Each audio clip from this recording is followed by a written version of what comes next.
Assalamualaikum warahmatullahi wabarakatuh.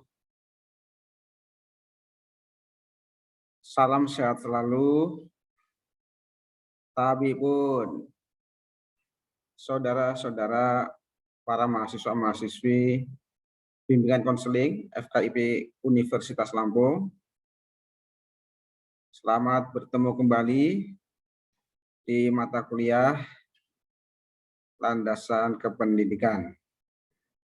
Pada pertemuan kali ini kita akan membahas tentang hakikat manusia dan pendidikan.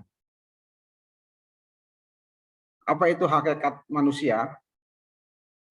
Hakikat manusia adalah berbagai kesamaan yang menjadi karakteristik esensial setiap manusia.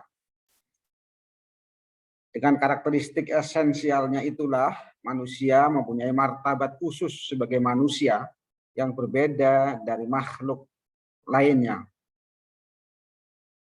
Jadi hakikat manusia ini berbicara tentang karakteristik atau ciri-ciri manusia yang esensi, yang sama bagi setiap manusia lain yang membedakan dengan makhluk selain manusia. Yang selanjutnya adalah apa perbedaan manusia dengan makhluk lain atau hewan. Hewan, kita tahu begitu lahir, hewan itu secara tool siap pakai. Misalnya kambing.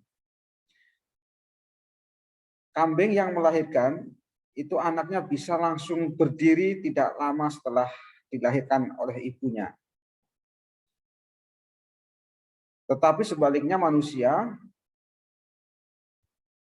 begitu lahir, maka manusia tidak berdaya apa-apa. Oleh karenanya manusia butuh bantuan orang lain. Beda dengan tadi, mohon maaf, kambing. Kambing begitu dilahirkan langsung tidak usah ditolong sama ibunya atau oleh binatang lain, dia akan bisa berdiri dengan sendirinya. Tapi manusia coba, begitu lahir, dia sudah otomatis butuh bantuan orang lain. Ada dokter di situ, ada bidan, atau mungkin kakek, ada nenek. Nah, ini filosofinya bahwa manusia hidupnya tidak pernah lepas dari bantuan orang lain.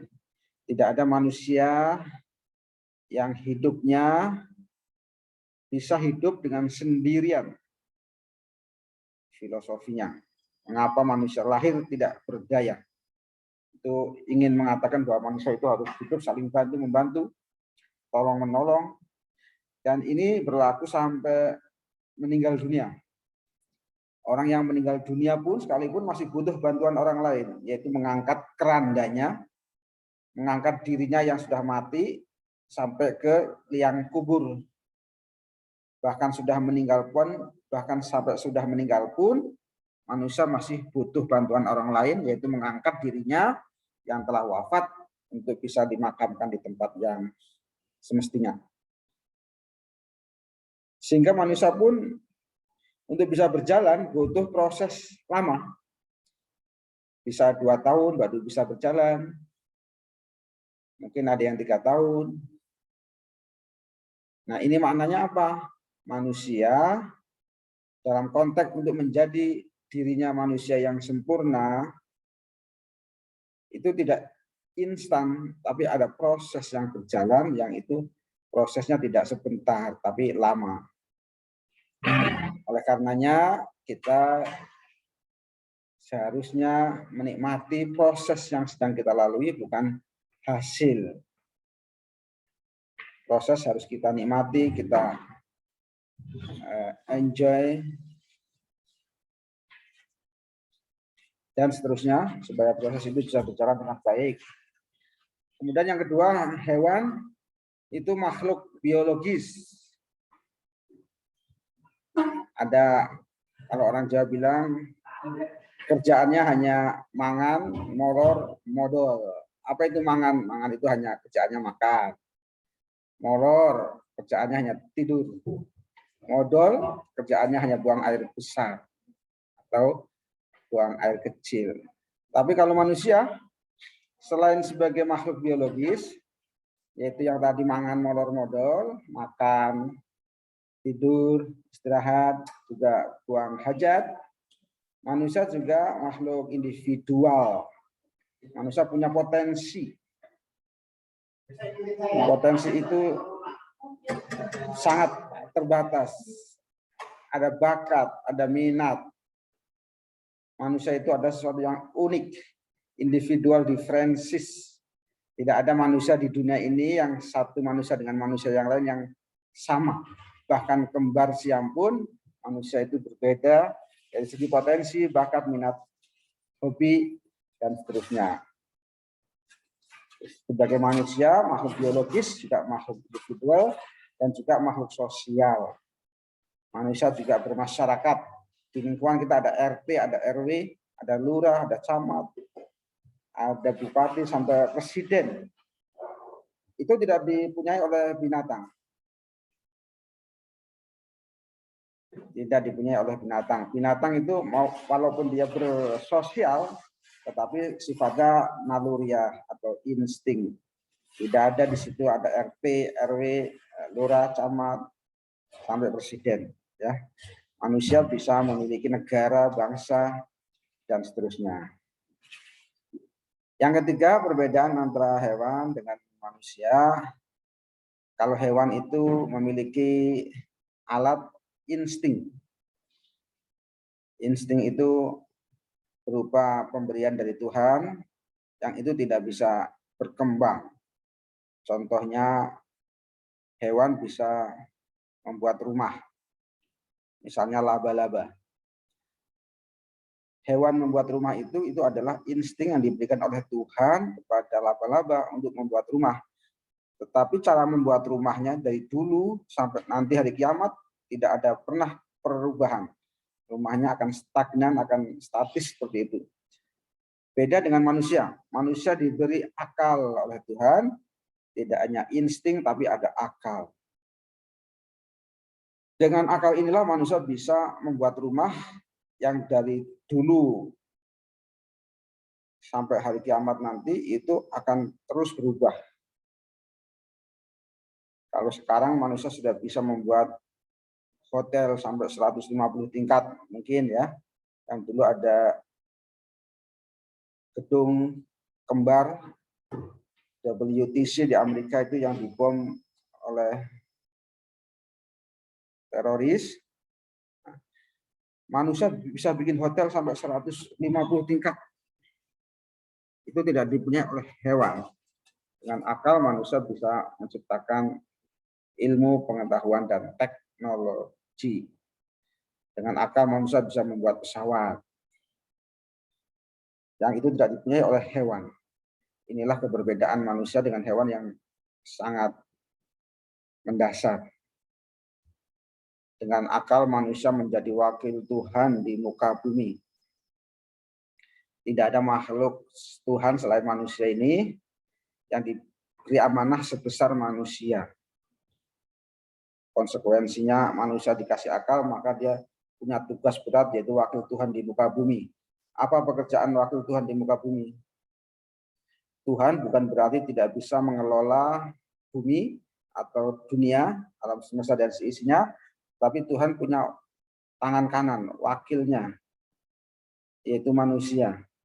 Yang itu manusianya adalah tugasnya mengatur, memelihara, mengeksplorasi apa yang ada di dalam bumi, sehingga itu dipergunakan seluas-luasnya untuk kepentingan manusia. Nah, itulah maksud bahwa manusia dengan akal yang telah diberikan oleh Tuhan menjadi wakil Tuhan di muka bumi. Kemudian dengan akal manusia ada pertanggungjawaban perilaku. Ada pertanggungjawaban yang dia lakukan, baik pertanggungjawaban di dunia maupun nanti di akhirat. Karena dengan perilaku yang dia lakukan itu dia melakukannya berdasarkan pilihan. Dengan akal manusia bisa memilih mana yang baik, mana yang buruk. Dengan akal bebas manusia itu memilih mana yang baik, mana yang buruk. Setelah dia milih A, maka konsekuensinya dia bisa mengambil resiko dari konsekuensi pilihannya. Dengan akal manusia harus mempertanggungjawabkan apa yang dia pilih, baik di dunia maupun nanti di akhirat. Di dunia tentunya kalau dia melanggar norma-norma hukum, undang-undang yang berlaku dalam suatu masyarakat negara, maka pertanggungjawabannya tentunya adalah pidana atau penjara. Kalau di akhirat tentunya neraka, ya pertanggungjawabannya. Jadi orang masuk neraka bukan karena takdir, tapi karena memang waktu di dunianya akal yang memilih dia untuk berbuat sesuai dengan nalurinya. Sekali lagi perbedaan manusia dengan hewan. Kalau hewan hanya perilakunya berdasarkan insting, kalau manusia semua dituntun oleh akal. Dengan akal manusia bisa menjadi wakil Tuhan di muka bumi, menciptakan ilmu pengetahuan teknologi, termasuk seni. Manusia juga punya seni, dan oleh karenanya manusia punya tanggung jawab, yaitu mempertanggungjawabkan perilakunya yang dia pilih, baik maupun buruk, berdasarkan keputusan akal. Yang keempat, selanjutnya manusia itu berbeda dengan hewan. Hewan tidak mengenal etika, tidak mengenal estetika, juga tidak mengenal agama. Sebaliknya manusia itu ada etika, ada estetika, ada agama. Kita lihat kalau binatang misalnya hewan, kambing misalnya, kita lihat kalau ingin melampiaskan kebutuhan biologisnya, maka dimanapun tempat dia ingin melakukan itu, tidak ada beban dia. Karena tidak ada etika, tidak ada estetika, tidak ada agama. Nah manusia, tentunya kalau melakukan kebutuhan biologis, maka harus ada estetikanya. Estetikanya apa? Pendekatan terlebih dahulu kepada apa yang dia cintai, yang dia sukai. Setelah pendekatan, kemudian saling suka. Kemudian agama, itu mengajarkan untuk dihalalkan secara sah, yaitu dengan pernikahan. Tidak cukup hanya estetika dan agama, ada etikanya. Etikanya tentunya di dalam melakukan pelampiasan kebutuhan biologis, tidak di tempat yang terbuka, tapi ya tertutup tentunya. Nah itu perbedaan manusia dengan hewan dari segi etika, estetika, dan agama. Selanjutnya, asal-usul manusia. Ada dua pandangan teori filsafat yang menjelaskan tentang asal-usul alam semesta, termasuk manusia di dalamnya. Yang pertama, teori evolusionisme. Alam semesta, menurut teori evolusionisme, menjadi ada bukan karena diciptakan oleh Sang Pencipta, tapi melainkan ada dengan sendirinya sebagai hasil evolusi. Jadi menurut teori evolusionisme, alam semesta termasuk manusia di dalamnya itu ada bukan karena diciptakan, tapi karena hasil evolusi, dan terjadi adanya itu karena faktor kebetulan saja. Yang kedua, teori kreasionisme, bahwa alam semesta dan seisinya termasuk manusia adalah hasil ciptaan Tuhan. Tidak mungkin ada dengan sendirinya. Sesuatu dikatakan ada berarti ada yang mengadakan. Begitu pula manusia menjadi ada, lahir di muka bumi, berarti ada faktor eksternal yang membuat manusia itu menjadi ada. Tidak mungkin ada, kemudian adanya itu ada dengan sendirinya. Ya, ada dua teori asal-usul manusia, teori evolusionisme dan teori kreasionisme. Tentunya kita menolak teori evolusionisme karena sesuatu yang terjadi di dunia ini semuanya by design, bukan karena faktor kebetulan. Selanjutnya adalah esensi wujud manusia. Wujud manusia juga ada 3 aliran yang berkaitan dengan apa hakikat wujud manusia itu. Yang pertama, aliran materialisme. Apa itu aliran materialisme? Aliran yang mengatakan bahwa alam semesta atau realita, termasuk manusia, tiada lain hanyalah semuanya esensinya materi. Serba zat atau benda. Kalau tidak ada benda, tidak ada sesuatu. Jadi materi adalah hakikat adanya sesuatu. Bumi misalnya ya, itu ada karena materi, termasuk manusia. Manusia itu hanya kumpulan organ-organ materi tubuh saja. Di luar itu tidak ada. Materialisme yang percaya hanya sesuatu yang nampak saja. Yang tidak nampak dia tidak percaya. Nah, kemudian aliran yang kedua, idealisme. Idealisme ini kebalikannya dari materi. Hakikat sesuatu itu adalah yang tidak nampak, yang berbentuk ide. Esensi dari manusia itu adalah jiwanya, bukan materinya itu. Jiwa lebih tinggi dari badan. Jiwa adalah pemimpin daripada badan. Sesuatu materi itu tidak menjadi materi kalau tidak ada ide. Ya. Jadi ide itu lebih mendahului daripada materi. Ada ide baru ada materi. Tidak mungkin ada materi tanpa ada ide. Ya.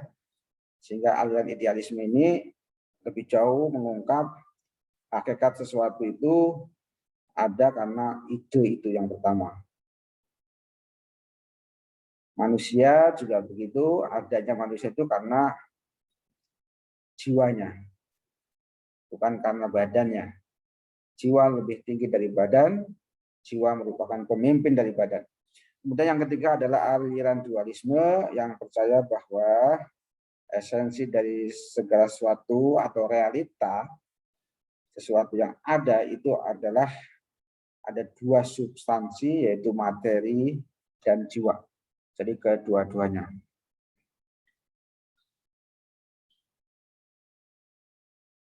Saudara-saudara mahasiswa-mahasiswi yang saya hormati, selanjutnya adalah dimensi manusia. Manusia sebagai makhluk yang terdiri dari jiwa dan raga tadi, badan dan jiwa, itu memiliki dimensi-dimensi. Yang pertama, manusia sebagai makhluk individu. Manusia sebagai makhluk individu memiliki potensi yang berbeda-beda antara manusia satu dengan manusia yang lain. Manusia secara individu punya bakat, punya minat, punya hobi yang berbeda satu dengan yang lain. Manusia punya ciri khas, punya keunikan yang berbeda dengan yang lain. Prinsip individual differences. Oleh karenanya tugas pendidikan adalah bagaimana guru bisa menumbuh kembangkan atau memaksimalkan potensi yang dipunyai oleh anak didik, bukan malah sebaliknya yaitu membunuh potensi anak didik. Memaksakan anak didik untuk mempelajari sesuatu yang dia tidak sukai, tidak sesuai dengan bakat, minat. Tidak mungkin kalau kita mengajari orang berenang, ibaratnya tentu tidak mungkin kita mengajari gajah untuk berenang. Ya. Tidak akan berhasil. Karena setiap manusia punya potensi, punya bakat, punya minat, hobi yang berbeda-beda, sehingga apa yang diajari itu adalah sesuatu yang sesuai dengan potensi, bakat, minat, dan seterusnya. Manusia sebagai makhluk individu, tidak ada yang sama, manusia satu dengan yang lain, termasuk juga kembar siam tadi ya. Yang kedua, manusia sebagai makhluk sosial. Kita ketahui manusia sejak lahir tidak berdaya sama sekali, dia membutuhkan pertolongan orang lain, baik itu dokter atau bidan, mungkin kakek atau nenek, dan lain sebagainya. Dia tidak berdaya sama sekali. Dan itu berlangsung sampai dia meninggal dunia. Sampai dia meninggal dunia pun masih butuh orang lain untuk menggotong dirinya supaya sampai ke tempat pemakaman terakhir. Inilah makna manusia sebagai makhluk sosial. Manusia sejak lahir sampai dengan mati butuh bantuan orang lain. Manusia tidak bisa hidup untuk memenuhi kebutuhannya dengan sendiri. Oleh karena manusia butuh saling bantu, membantu, tolong menolong dengan orang lain, hidup bermasyarakat. Itu yang kedua, manusia sebagai makhluk sosial. Yang ketiga, manusia sebagai makhluk budaya. Manusia hidup dalam suatu masyarakat tertentu, pasti masyarakat tertentu tersebut memiliki suatu budaya. Yang budaya itu tentunya berbeda antara satu masyarakat dengan masyarakat lain, begitu juga lebih umum lagi antara satu negara dengan negara yang lain. Kita hidup di Jawa misalnya, di Yogyakarta. Itu Yogyakarta tentunya memiliki budaya yang berbeda dengan kita hidup atau tinggal di Jakarta. Hidup di masyarakat Betawi tentunya memiliki budaya yang berbeda dengan masyarakat Jawa Sulu. Begitu juga hidup di dalam masyarakat Medan atau Batak berbeda dengan hidup di dalam suatu masyarakat Papua atau Aceh, Sunda, dan seterusnya. Di setiap manusia pasti hidup dalam suatu masyarakat tertentu dan memiliki budaya tertentu. Tidak ada manusia yang hidup tidak memiliki budaya. Cara berpakaian itu termasuk juga budaya. Cara bertutur kata, bertingkah laku, dan seterusnya. Semuanya adalah budaya. Yang keempat, manusia adalah sebagai makhluk beragama. Manusia mengakui bahwa dengan akal manusia itu tidak bisa mengetahui segala sesuatu yang ada di dunia ini. Manusia merasa terbatas. Oleh karenanya ada yang supranatural. Ada sesuatu yang maha kuasa yang bisa menciptakan sesuatu yang ada di alam semesta ini. Dan itulah Tuhan. Oleh karena manusia, tidak ada manusia di dunia ini yang tidak percaya sama Tuhan. Bahkan ateis pun. Karena ateis pun itu secara hati nurani pasti mengakui bahwa Tuhan itu ada. Saat dia mengalami sakit misalnya ya, apalagi mengalami kemiskinan, atau lebih ekstrim lagi saat mau meninggal dunia, pasti dia akan mengakui bahwa Tuhan itu ada. Dia akan minta pertolongan kepada yang supranatural, yaitu Tuhan. Tidak ada manusia di dunia ini yang secara fitrah tidak mengakui bahwa ada sesuatu pencipta di muka bumi ini. Sesuatu ada karena ada yang menciptakan. Dengan beragama, manusia akan hidup menjadi terarah. Ada kepercayaan bahwa hidup itu tidak hanya sekarang, tapi ada hidup setelah mati. Kepercayaan bahwa ada hidup setelah mati itulah yang membuat manusia hidupnya menjadi lurus, hidupnya menjadi perilakunya tidak melanggar norma, aturan, nilai-nilai yang sesuai dengan masyarakat. Hidupnya akan selalu patuh, taat pada aturan, baik yang aturan yang dibuat oleh manusia, terlebih-lebih aturan yang dibuat oleh Tuhan. Yang keempat, manusia sebagai makhluk beragama. Yang kelima, manusia sebagai makhluk susila. Manusia sebagai makhluk susila itu artinya manusia memahami ada nilai-nilai dalam masyarakat. Misalnya kalau kita diberi oleh seseorang, maka kita ada nilai bahwa kita harus mengembalikan apa yang diberi oleh orang, ya. Ada balas budi, ada teori social exchange, teori pertukaran sosial. Kalau kamu menggaruk saya, maka saya akan menggaruk kamu. Teori timbal balik. Teori timbal balik sosial ini ada dalam masyarakat sehingga kita itu hidup saling tolong menolong, timbal balik, saling tahu,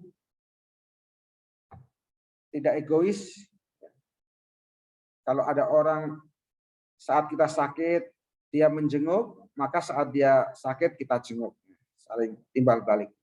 Manusia sebagai makhluk susila, ya, susila.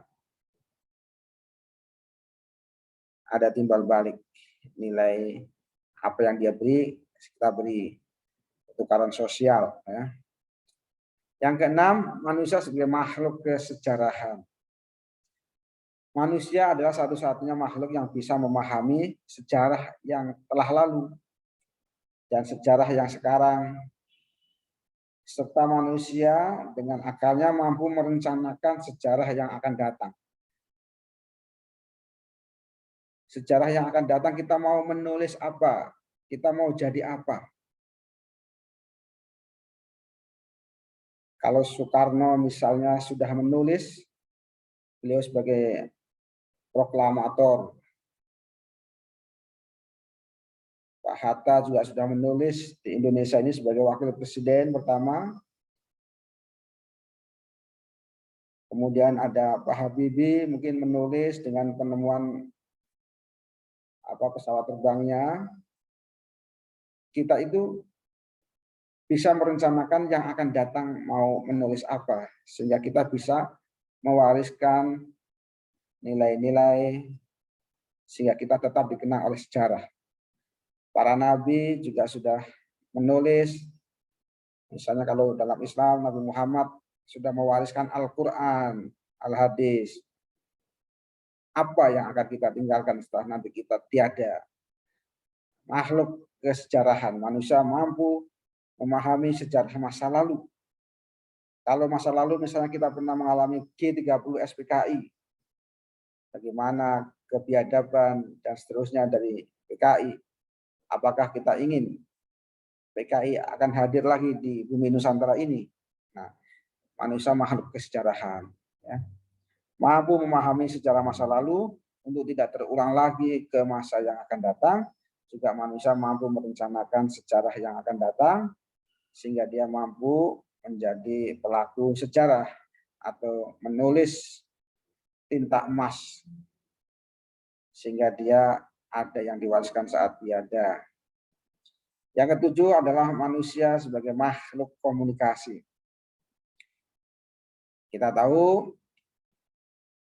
bahwa kalau kita komunikasi bagus, maka semuanya lancar. Manusia sebagai makhluk komunikasi harus mampu berkomunikasi terhadap sesama manusia. Ada komunikasi yang horizontal sesama manusia. Kalau ingin berhasil dalam pencapaian apapun berkaitan dengan manusia, misalnya karir atau apa, maka komunikasi sesama manusia harus bagus. Komunikasi horizontal. Begitu pula kalau kita ingin berhasil berkomunikasi dengan Sang Pencipta dalam konteks kita sebagai makhluk beragama, kita harus mampu berkomunikasi secara vertikal. Berkomunikasi secara vertikal dengan Tuhan sehingga kita bisa dekat sama Tuhan, dan dengan harapan setelah dekat dengan Tuhan tentunya apapun namanya orang sudah dekat, apa yang kita minta akan dikabulkan oleh Tuhan. Komunikasi itu penting. Manusia sebagai makhluk komunikasi. Yang terakhir, manusia sebagai makhluk dinamika. Manusia adalah selalu aktif, tidak pernah stagnan, berhenti dalam satu tempat. Manusia akan terus-menerus berusaha untuk menyempurnakan dirinya sampai ke tahap yang maksimal. Karena manusia punya cita-cita, punya tujuan hidup, punya ambisi, punya hasrat, dan seterusnya, sehingga untuk mencapai tujuan cita-cita tersebut manusia akan terus berusaha aktif, dinamis untuk mencapai apa yang dia cita-citakan. Saudara-saudara, mahasiswa-mahasiswi sekalian, apa hubungannya kita membicarakan tentang hakikat manusia dengan pendidikan? Ada dua teori bahwa yang pertama, manusia itu pada hakikatnya adalah makhluk yang bisa dididik. Walaupun ada juga hewan yang bisa diajar, seperti kalau di Lampung ada gajah yang bisa dilatih untuk main sepak bola, itu bisa, tetapi tentunya mereka sekali lagi mereka dilatih karena naluri atau insting. Tetapi mereka tidak bisa berpikir karena tidak punya akal. Mengapa saya dilatih main ke gajah? Apa tujuan saya dilatih main sepak bola? Mengapa saya dilatih sepak bola? Untuk apa tujuannya? Jadi mereka tidak bisa berpikir secara ontologis, epistemologis, aksiologis. Yang penting ada stimulus, ada respon. Kalau saya dilatih sepak bola, saya dikasih makan enak, sehingga dia mau melakukan tendangan bola dan seterusnya. Tapi manusia sebagai makhluk yang punya akal itu sangat bisa dididik. Tidak ada manusia yang tidak bisa dididik. Oleh karenanya, guru yang bagus adalah guru yang berhasil mendidik anak didiknya yang tadinya tidak terdidik menjadi terdidik. Kalau mendidik anak yang sudah baik-baik, yang sudah bagus, yang sudah enak, tidak neko-neko, itu biasa berhasil mendidik anak yang sudah baik. Tetapi mendidik anak yang tidak baik, yang dari keluarga yang broken home, dan seterusnya itu yang banyak masalah, kemudian bisa berhasil mendidik menjadi orang yang berguna, bermanfaat, sukses, itu yang luar biasa. Ya. Jadi hubungannya kita bicara tentang hakikat manusia. Pertama, manusia itu adalah esensinya makhluk yang bisa dididik. Kita harus punya positive thinking bahwa semua anak didik itu baik sebenarnya ya. Cuma karena faktor tertentu, salah satunya adalah faktor lingkungan, sehingga anak itu kemudian bisa menjadi tidak baik atau tidak terdidik. Yang kedua, manusia juga sebagai makhluk homo educandus. Manusia selain sebagai manusia yang bisa dididik, manusia juga bisa mendidik atau guru. Itu. Jadi ada murid, juga ada guru. Selanjutnya, mengapa perlu pendidikan? Mengapa manusia perlu pendidikan? Yang pertama, tidak ada manusia di dunia ini yang sempurna, yang tidak punya kekurangan, yang tidak punya kelemahan. Sehingga sepatutnya manusia itu harus punya pemikiran bagaimana meminimalisir kelemahan, mengurangi kekurangan tersebut kemudian diubah menjadi kekuatan, kelebihan. Nah, inilah tugas pendidikan. Tugas pendidikan bagaimana membuat anak didik itu yang punya potensi supaya berkembang sesuai dengan potensinya secara maksimal, yang tadinya kira-kira 50% menjadi 90%. Kekurangannya yang 10%. Bukan malah sebaliknya. kekurangannya yang banyak atau kelemahannya yang banyak, kemudian kelebihannya sedikit. Oleh karenanya, manusia yang banyak kekurangan ini harus diminimalisir atau dikurangi sehingga lebih banyak kelebihannya atau potensinya lebih banyak berkembang daripada kekurangannya. Itu mengapa manusia perlu pendidikan? Yang pertama karena manusia banyak kekurangan atau kelebihan, sehingga untuk menutup kekurangan dan kelebihan tersebut melalui pendidikan. Yang kedua, tugas dan tanggung jawab manusia menjadi manusia. Tadi sebagai amanah dari Tuhan bahwa manusia dikasih akal, selanjutnya adalah manusia harus menjadi manusia. Bukan malah sebaliknya, kita sudah menjadi manusia, perilakunya menjadi bukan manusia, tapi perilakunya kebinatangan. Untuk supaya manusia menjadi manusia, tahu siapa saya, mau kemana, mau jadi apa nantinya, dan seterusnya, itu butuh pendidikan. Di manusia tadi dari lahir sampai mati butuh bantuan orang lain, termasuk apalagi ingin mencetak manusia menjadi manusia yang seutuhnya, manusia yang insan kamil, manusia yang sempurna, maka ini pasti butuh bantuan orang lain. Dalam hal ini adalah guru dan tentunya lembaga pendidikan namanya ya, sehingga nanti manusia itu benar-benar menjadi manusia yang paripurna, manusia yang sempurna, manusia yang seutuhnya, menjadi manusia yang sebenar-benar manusia, yang tahu siapa saya, dari mana asalnya, mau kemana, jadi apa, dan seterusnya. Terakhir, mengapa manusia perlu pendidikan? Karena manusia selalu berkembang, maju, bukan mundur. Perkembangan yang terbuka. Tidak ada manusia yang tidak ingin berkembang, oleh karenanya supaya berkembang butuh pendidikan. Terakhir, saudara-saudara sekalian, mengapa manusia bisa dididik? Pertama, manusia dari segi aspek potensi, tidak ada manusia yang tidak punya potensi, karena Tuhan Maha Adil, Tuhan menciptakan sesuatu itu pasti sesuatu itu dikasih alat. Manusia punya potensi, ada yang punya potensi di bidang musik, ada yang olahraga, ada yang di bidang pendidik, dan seterusnya. Dengan potensi inilah manusia bisa eksis, tetap ada, tetap hidup. Dengan potensi manusia bisa dicetak apa saja. Ya. Jangan sekali-kali meremehkan potensi manusia. Ada orang yang punya potensi hanya main sepak bola.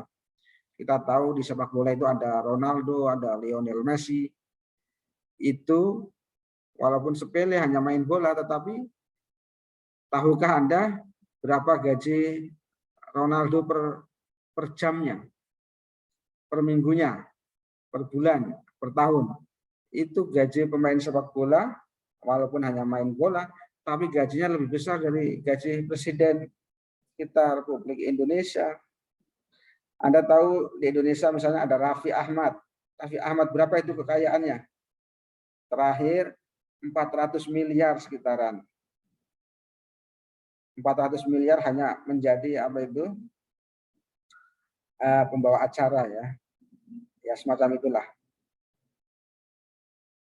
400 miliar bisa beli klub sepak bola. Itu yang Cilegon FC. Mengalahkan gaji dosen tentunya ya. Mengalahkan mungkin kekayaan presiden sekalipun. Saya kira presiden, mantan-mantan presiden kita seperti mohon maaf misalnya Pak SBY, Ibu Megawati, Pak Habibie, terus Pak Jokowi, saya kira kekayaannya tidak sampai 400 miliar ya. Masih jauh lebih tinggi dari kekayaannya Raffi Ahmad atau yang pemain sepak bola Ronaldo atau Lionel Messi ya. Nah, mengapa manusia butuh dididik? Karena manusia punya potensi. Yang kedua, manusia punya dinamika. Ada ketidakpuasan manusia ingin lebih, ingin maju, aktif, dinamis. Yang ketiga, aspek individualita. Manusia itu ingin bebas menentukan pilihannya, otonom, ingin jadi dirinya sendiri. Karena pendidikan memberikan media untuk itu. Kemudian aspek sosialita. Manusia butuh orang lain, butuh bergaul, tidak bisa mendidik dirinya sendiri. Butuh orang lain, tokoh yang bisa membuat dia berubah, membuat inspirasi buat dia, motivator buat dia, curhat saat bosan, dan seterusnya. Yang terakhir, mengapa manusia bisa dididik? Karena manusia punya aspek moralitas. Manusia bisa membedakan mana yang baik, mana yang buruk. Ini tidak bisa dilakukan oleh hewan. Hewan tidak bisa membedakan mana yang baik, mana yang buruk. Kalau saya ada satu madu, yang satu racun, manusia bisa membedakan mana yang dia pilih. Nah, manusia bisa dididik karena dengan pendidikan nanti manusia akan diarahkan untuk menjadi manusia yang baik, meninggalkan yang buruk. Saudara-saudara sekalian, para mahasiswa-mahasiswi, demikianlah untuk sementara pertemuan kita kali ini. Kita akan bertemu kembali insya Allah di pertemuan yang akan datang. Kurang lebihnya mohon maaf. Assalamualaikum warahmatullahi wabarakatuh.